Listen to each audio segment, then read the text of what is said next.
Colleen, welcome aboard to the show. So happy to have you here. Yeah, thank you. Happy to be here. I love the format, which is no format. So that and having fun, just seeing where this goes, that speaks to me. I don't mention this a lot, but we actually have no prepared questions and you have no prepared answers. This is Yeah, completely unscripted. This is true. conversation. Yeah. So I did learn one thing about you, and I wanted to ask you. You were nicknamed Miss Independent. Yeah, well, my mom always called me Miss Independent. She said 4th of July was for me. Right. Um, Absolutely made a holiday for me because I always wanted to do it on my own, whatever it was. And it always felt really natural until now I have a daughter who's very much like me. She's 14, and This even is at a what we call younger payback time, right? Is that where you're yeah, going I with guess this? so, but it's more like it's kind of cool, but at the same time, she'll just go in, and she's been doing this since she was 10, just goes in the kitchen and starts cooking or getting baking things or but then I had to also do a reality check, especially when she was younger, like, wait, you're just a kid. Like, I don't want you in there cooking by yourself or right. So it was somewhat of a reality check with my own, let's say, independence at a young age. But overall, that's what it means. Really been autonomous. And I guess people that aren't wild about my personality might say I'm stubborn. Other people might call it persistent or determined, right? I guess it just depends on your experience of me or one's experience of me. But I definitely have this sense about me that it's strong intuition, and I tend to have a strong sense of what I should be doing, and I do it regardless of the naysayers. And so that probably showed itself really early in why I got called Miss Independence or Miss Independent. Yeah. And when you think about your daughter, there's these conflicting feelings. On this one hand, there's safety and risk. On the other hand, I'm assuming this is something that you want for her. Tell me more I, about that. I love that. Yeah. What I love about it is, I mean, I've been working on myself a long time, Mm. right? And I'm just in the last few years getting to the place where I feel like I not only know who I am, but I'm really proud of it. And I mean, I'm still putting the final touches on caring what other people think, or not Mm. caring, right? Mm. Um, but while on the one hand, I do see my daughter worried about being cool at school, right? For sure. Like she'll spend ages getting ready in the morning, but she also said that's to not be bullied. Don't get me started. Oh, that's Yeah. fair. Yeah. But also, when she's around me, and thankfully, I hope that that's because she feels safe with me, and I would say as a coach that that's probably true. Uh, she knows who she is.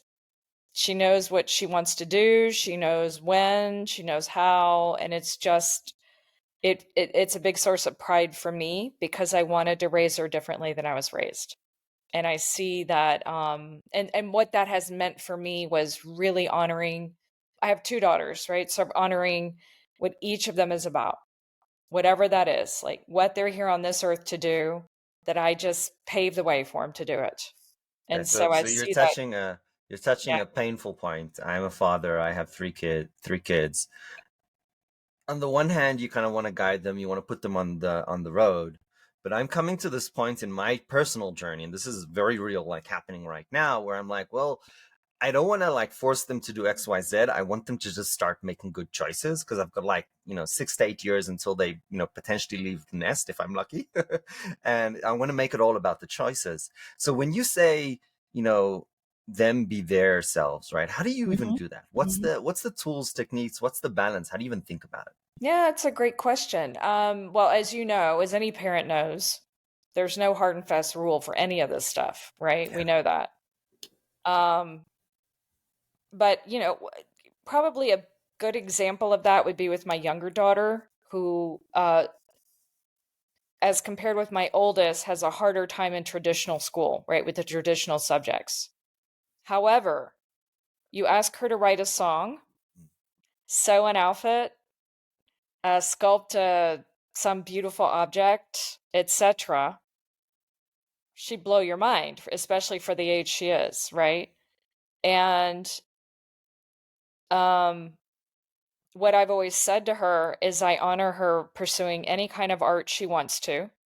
I would like her to take at least just some economics just for her own knowing how money works and so she can take care of herself, but not that she has to major in business, just have some of that practical. But that I support her having whatever because she'll come back and say at times, "Well, my dad wants me to do be a lawyer because I'll make more money." And I'll say, "Well, that's great if you want to do that, and that's something really interesting for you, but not because you feel like you have to." So that's one example, right? Is always letting them know, like, "Look, you're here to do something good for the world. I know it, and my job is to help you figure that out and help you get there." Um, I'll use your words against you, and this is yeah. evil. Okay, You go said, for it. you Sounds like one of said, my kids, by the way, using my words against me. God, I love it. I love it when they do that.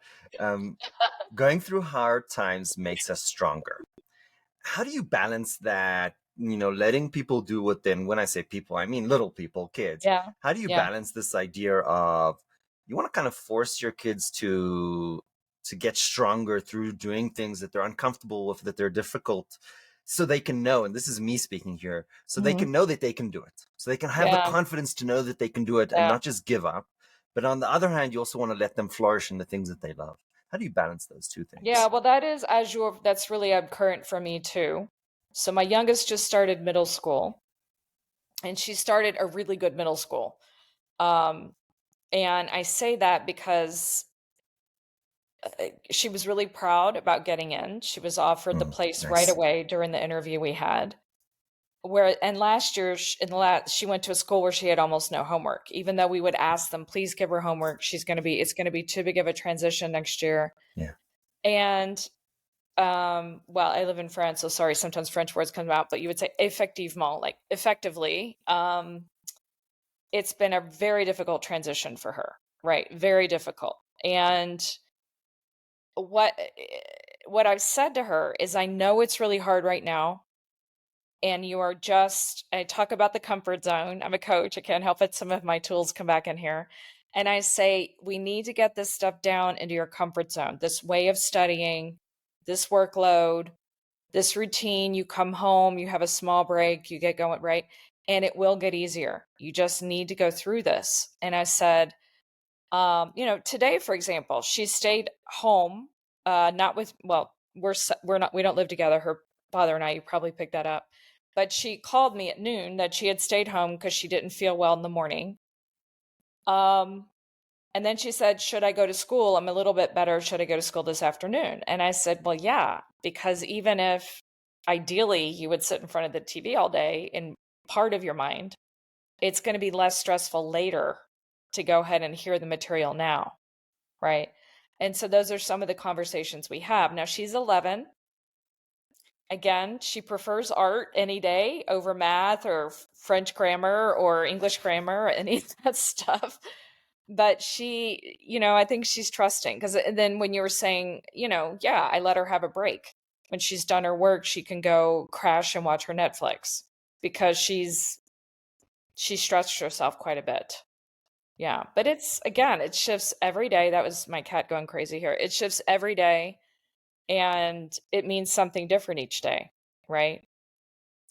I absolutely love what you said. I don't know if the audience picked up on it, but you said bringing it into her comfort zone. I mean, the way for me to say that would be to push them out of their comfort zone. But where Mhm. you're saying, I just love the positive aspect of it. You're bringing the things that you're Yeah. uncomfortable with into your comfort zone. I thought that was just so Oh, beautiful. thank you. Yeah. What I guess what that's is how I have to talk myself into some things I don't want to do too, right? Like the more I do them, the easier they will get. Yes, Yeah. yes. I've never heard it put just that way. Yeah. Well, thank you for reframing that for me, for putting that up for me. I didn't realize.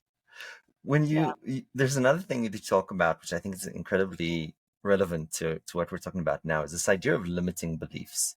Yep. Can you give us some examples and share with us, whether with the kids or kind of in your professional life, what does that look like? Well, right now, I can tell you what's current for me to speak about myself is like big financial success happens for other people, but not for me. for example.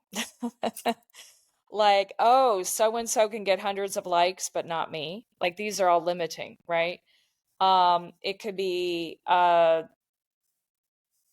I'll never meet someone that is truly a match for me, right? Have too high standards, or I'm too difficult, or something like that. Um, so anytime that I'm already, and I'm doing a lot, it's funny you asked that question. It's almost like you're really intuitive too, Ari, because I am currently doing a lot of research and listening to podcasts and audiobooks around our thinking, Mm. and how it literally, we know that it's a science now. It's not woo woo, it's science, but literally we create our world through our thoughts. And it's been a period where I am alone a lot by circumstances. And that's given me a lot of megaphone into my brain. Like, hello, what do I tell myself on a daily basis? And it's getting much better, because I will say I had one of those moments right when COVID started. And in France, I'm telling you, it was like you could hear a pin drop, because we were Mm. not allowed to go Yeah. out, only 1 hour a day, one person at a time. And there I really had the amphitheater of what was going on in my head. And it was a lot of either catastrophizing or shooting on myself, right? Shaming or fear. It's gotten a lot better, but I love your question, because it's true that there are still thoughts that will come up and be really limiting, right? And how do I know when they're limiting? Usually because in my body it feels more stressed than when they're not. Somewhere in my body I feel tension when I think them. I, I'll just give you a small compliment here that the thread that is coming across a lot of things that you're saying is this sense of self-awareness that you've built for yourself. And I will argue separately, because I have a question here, that that is a superpower. So I'll just Ah, say thank that you. that is an incredibly, Yeah, incredibly thank you. important characteristic, which I Thank you. deeply appreciate. What is the, now going back to my thread, Okay. um, what is the common thread throughout all of these limiting thoughts? Is there something that you're basically saying the same thing to Mhm. yourself? What is that? And I'm going on a little bit of a fishing expedition here. Yeah, that's fine. You can. Um, Well, all of my thoughts, I believe, and I tie so many things back to Abraham Maslow's hierarchy of needs, right? And in particular, the first three level, or conflating the first two. And so then they become one level, and then two and three. So in other words, safety and health is level one, level two, love and belonging, and level three, recognition and self-esteem. And for me, the biggest one is level two. So my stinking thinking, if you will, or limiting beliefs, as you call them, most of mine have to do with, Colleen, you're not good enough anyway. You're not going to get loved anyway, so don't even try, basically, right? Because that whole love thing and belonging thing has been such a big theme for me in my life. So that's what it is for me. But I would say for most humans, we can all usually bring them back to one of the three, right? Because in the same vein, if we were to log our triggers, the things that really set us off, and then categorize them, for most of us, we can also bring it back to one of the three. And for me, it's always level two. So, and I want to give you now a compliment. I've never thought about that with stinking thinking. It's just as you asked me that I was like, oh, actually, hello, I am, you know, I want love and belonging, but yet I'm the first one to take myself away from it, basically. You know, there's this, we talked about how this podcast is the art of going down the rabbit hole. We never know where we're going to go. And I think that's what makes it exciting. Um, I think that's absolutely delightful. I mean, one of the, as you're speaking, one of the insights that I had about myself and people that I've heard similar stuff from is that we often conflate the levels, right? So we're thinking about, you know, maybe our job, or, you know, maybe something that we really want to do, our dream, but we feel for some reason like we're physically in danger. And why that happens is such a mystery to me. But what I tell people a lot is what's the worst that can happen? They say no. right? Are you in danger? Did you lose your house? Did you lose your job? Like, are you now somehow damaged financially, physically? Like, no, your ego got bruised. Like, that's not the end of the world. So that concept that you kind of describe of the Maslow levels, I absolutely love that. So we talked about, and this is going to be different for everyone, and I think everybody can kind of take a moment and think through their own limiting beliefs. What are the tools and techniques or approaches to overcome your limiting beliefs? Well, the first thing I think you called it out is awareness, right? Um, but I would say awareness in two things. One, there's something in my life not working. Something. It can be huge, like a relationship that's important to me. It could be tiny, like, oh, I just snapped at my kids. What's going on? I mean, I don't mean it's tiny to snap at your kids. I mean, if it were a pattern, that'd be a big deal. But if it was like a one-off, we all have bad days. That's what I Yeah, mean. absolutely. Um, but something's not working, right? Regardless of the degree. So that's the first awareness. Like, I would like it to be different. And given that there's only one thing on this planet I can for sure have control over, which is this one here. And sometimes not even that, I gotta say, but Okay, so what can I do to shift it, right? And then I go in, and there's a number of things I can recommend if we ever want to go there. Like, I read some truly life-changing book this year on that process. But learning, like I mentioned earlier, how I used to talk to myself. And we hear this everywhere, and I used to think, what a bunch of hocus pocus, even though I'm a coach, right? I really did think, but now I like really get it.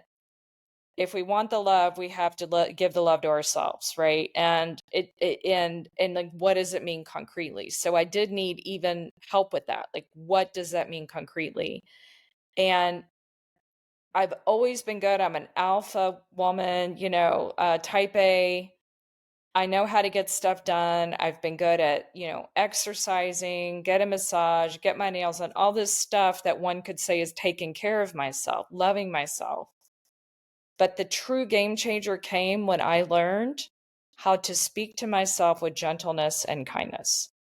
That rocked, that changed everything for me completely. But for that, I had to be willing to be aware. And for that, I had to get quiet and still, which was quite challenging because for a big part of my life, I've been a human doing rather than a human being. So, There, there's some incredibly important points there that you kind of, I think we need to unpack because they're really, really important. This idea of our thoughts creating our reality. What does that mean? so for example, if we go back to some of my earlier stinking thinking I mentioned, right? Like everyone else can have a hugely successful business except me, as an example. If I keep nurturing that thought, guess what? I'm not going to have a successful business, right? But if I start visualizing what is the business I want to step into, what is it, how do I want to feel, right, in that business? How do I want to feel with my financial life, etc. That's how things gradually, all of a sudden, my subconscious gets triggered to be on the lookout for people, things, right, that can get me closer to that vision. Um, and the opposite is true, as I already mentioned, right? When we have the stinking thoughts, that's what keeps us from usually what we most want. And I'll bring in some social psychology or social science in here. There's a bias called Pygmalion effect. And what Pygmalion effect basically means is what you just said, that whatever you visualize, you make it happen. Now, this is such, when I first learned about this, I was like, this is ridiculous. Like, how can my thoughts create a reality? This is clearly untrue. But, it's a social, researcher telling me this. So I'm like, okay, I need to figure this out. So a couple of years later, the following happened to me. One of my employees gets fired. And in the exit interview, I'm like, everything was going so great 6 months ago. What changed? So he tells me, well, you were going to fire me. I was like, No, like, no, not at all. Um, so it turned out that he got in his head, maybe one of the executives had a bad day and had a bad interaction with him. He got in his head that he's going to get fired, or that they're unhappy. We were unhappy with his performance. Because he got that in his head, he was like, well, okay, if they're unhappy with me, then he was more defensive at work. And then his performance kind of got worse because, like, well, I'm going to get fired, so I don't have to work so hard. So the belief, which was completely false, nobody had any issue with him, actually caused deterioration in his performance. And then we were like, hey, your performance is not doing as well as before. Like, we'd love you to get back to that. He was like, oh, here it's coming. Here's the pip, right? They're not happy with my performance. Now they're telling me. And that reinforced his belief due to his behavior, due to something that Yeah. was completely fictional. Yeah. And it got so bad, and the communication got so bad, and at that stage where he was like, fired basically, and it was kind of mutual at that stage because the relationship had broken down. I was like, oh my god, this is Pygmalion effect, and what an awful boss I am to not be able to identify this and help my employee. That's how I felt at the time anyway. Yeah, but But it's this learning. It's about learning. Oh my Yeah, God. So this is not like, oh, your thoughts manifest into reality. There's very simple exactly. feedback loops that go back and forth that create the Exactly. reality slowly, where reinforce your thoughts. And by you reinforcing your thoughts, you're reinforcing other people's thoughts. And I Yep. was like, And no. subconscious also, right? Our subconscious is also picking up on what we're telling ourselves. Just like there was his conscious, probably, and not wanting, out of respect to him, I don't intend to speak for him, but as an example, but he probably also had his subconscious going about ways that if he's telling himself, I'm not good enough, I'm messing up, what do? Then we tend to mess up, You're right? looking for it. You're looking for evidence, Yeah. right? We tell ourselves we're a star, man. We are kicking some you know what. We might be more inclined to go back and review and make sure we didn't make an error.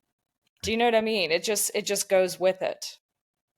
Absolutely. When I want to have a hugely successful business, what have I done? I've hired a coach who's multi seven figure. Do you know what I mean? Like, then we look for people that help us get where we want to go. Yeah. Absolutely. I love that. So, Colleen, when you look now as a coach in your professional arena, Hmm. and you look at the people that you've helped, what is the most memorable client story of somebody kind of knocking their head in that wall and then kind of being able to overcome it and run forward? Well, I actually have two of them. I have two. Rock and roll. Yeah, rock and roll. One of them, I think he's okay if I say his first name. Xavier. He's wonderful. And, as with, it's funny because I tend to attract, let me just say this, I tend to attract either people who are already deep and know it, Mm. or people that don't yet realize that they're intuitive and deep, they're connected, but they're kind of fighting it or unaware, but yet there's a curiosity, right? And he was in the latter case. And a lot of this whole thing, what I just said, what we talked about with thoughts, creating reality, he thought I was in woo woo land. But because he knows I'm highly credible, given where I went to school, given some of my clients, etc., he's like, well, okay, I guess I'll listen a little bit. Like, this girl's a little bit weird. And keep me honest, it was, if I remember my research right, you went to INSEAD, right? I do. I've INSEAD and also HEC Paris. And then, one of my big clients is McKinsey, and they've been that for years. So Yeah, I we, am a big fan of INSEAD. I wanted to go there. I ended up going to U oh, Chicago, but that was like one of my. Chicago is not nothing to sneeze at It's there. That's for yeah, sure. sure, Yeah. but no, Yeah. there's so many wonderful programs that INSEAD does that I was Yeah. like, oh my They're god, very, this it's is so international. That's what I love about it. It's yes, truly yes. global.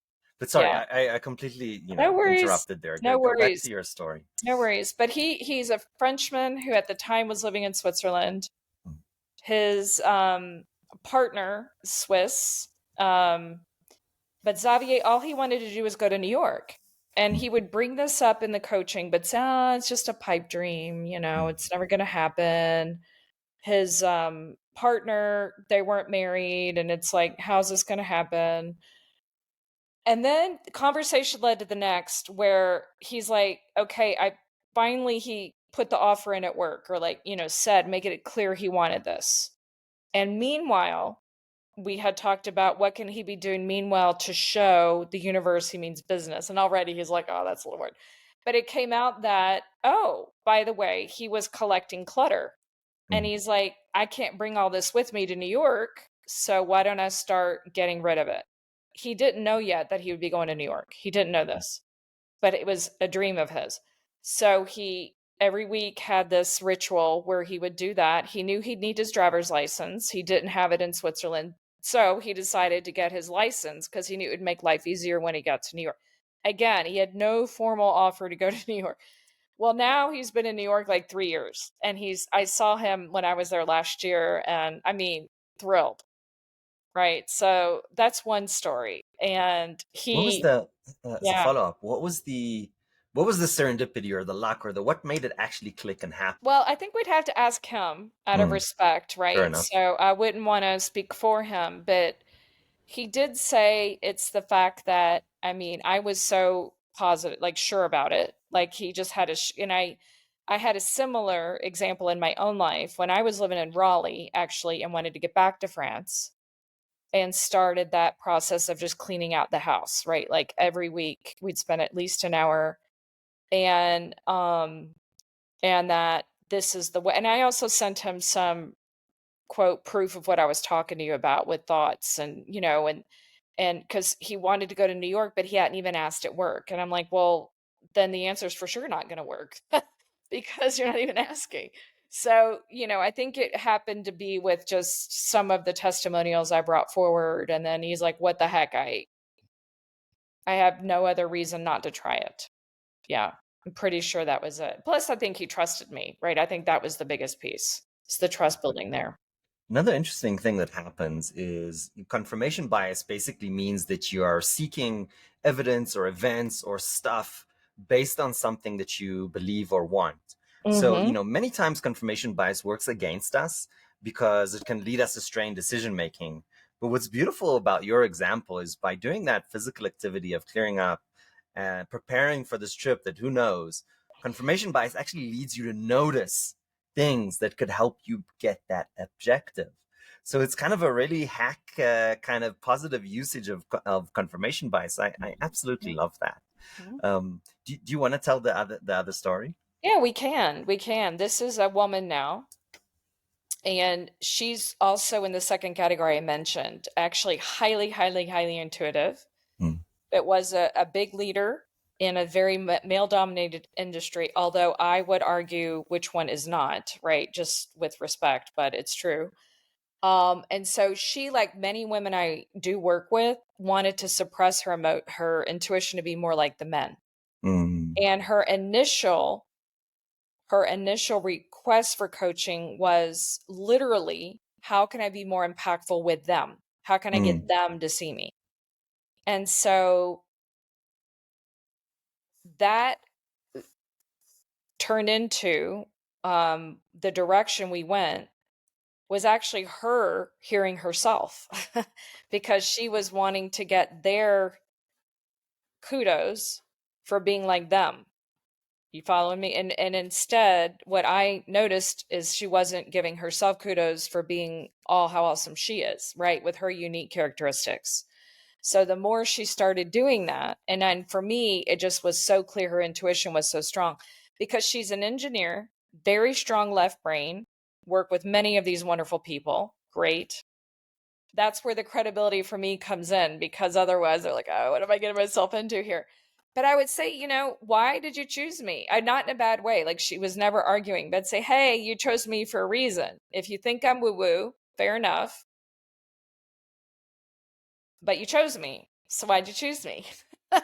And she'd say, well, yeah, because I think you're right. And I'm like, okay, oh, that's interesting. So let's talk about that. Right. And so by the end of it, the short of it, to wrap this up, she went from wanting so badly to be, or my expression, she didn't say that.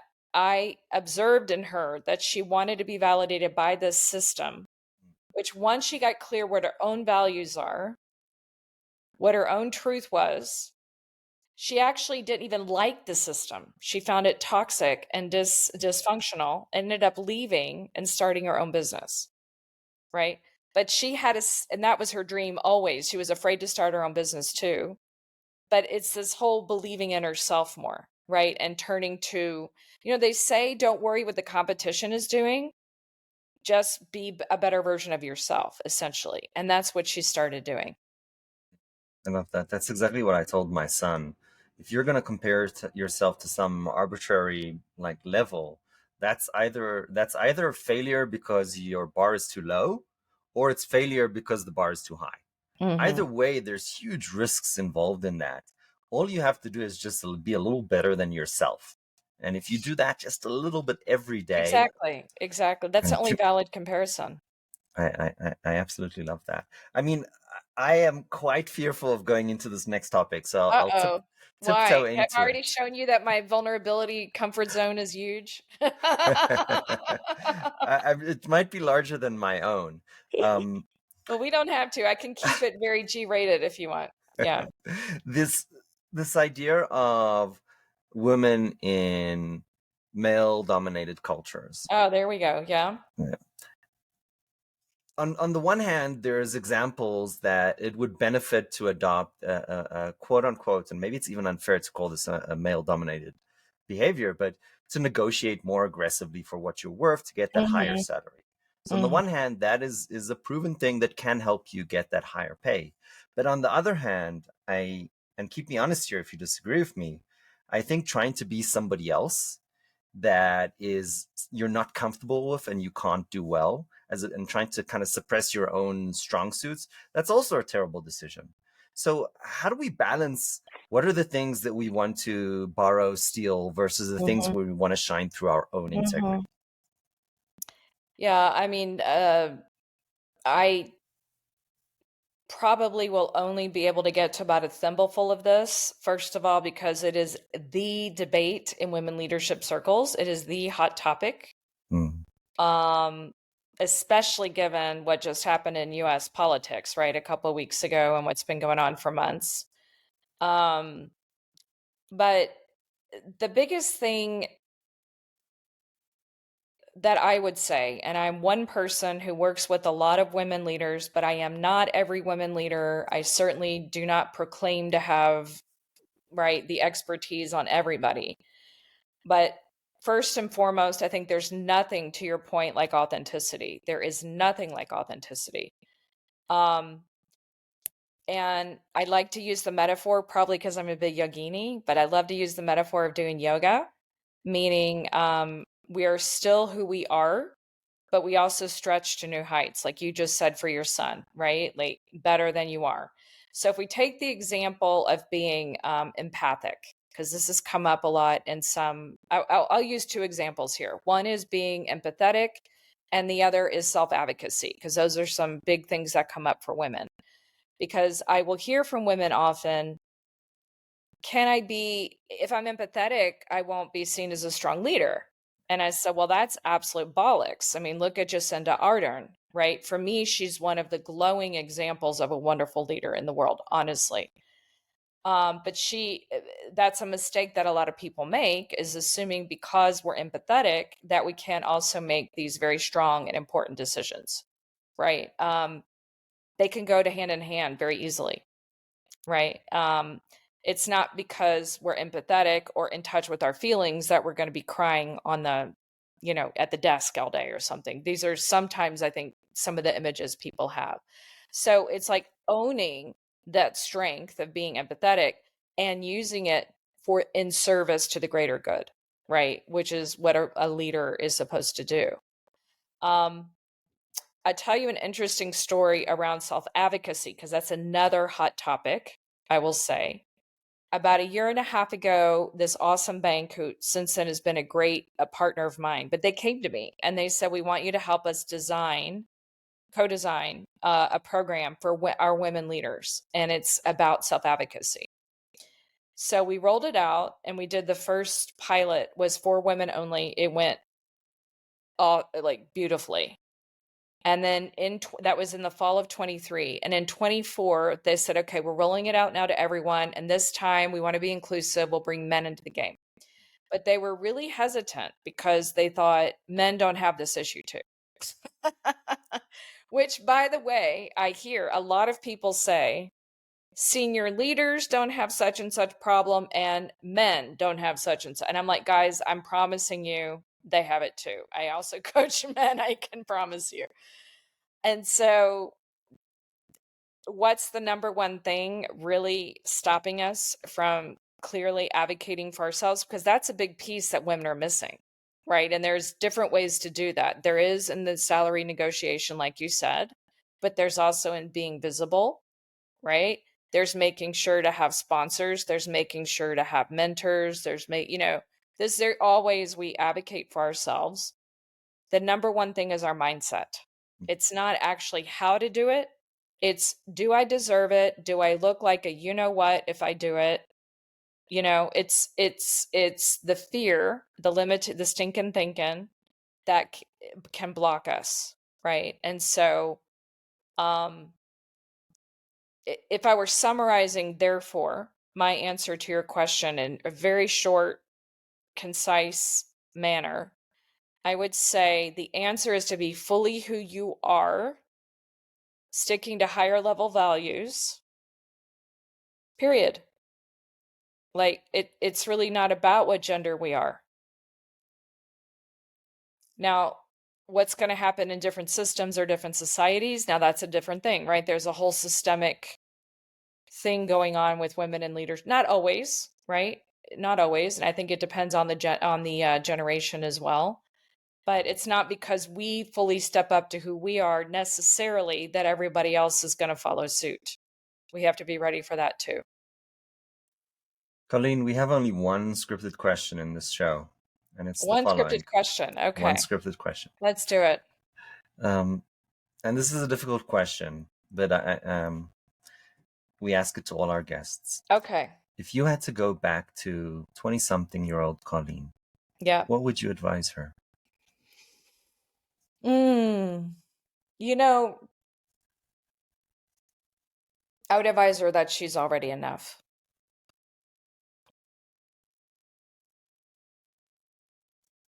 I love that. Mm-hmm. Colleen, thank you so much for coming on the show Thank today. I you. appreciate you. Thank you.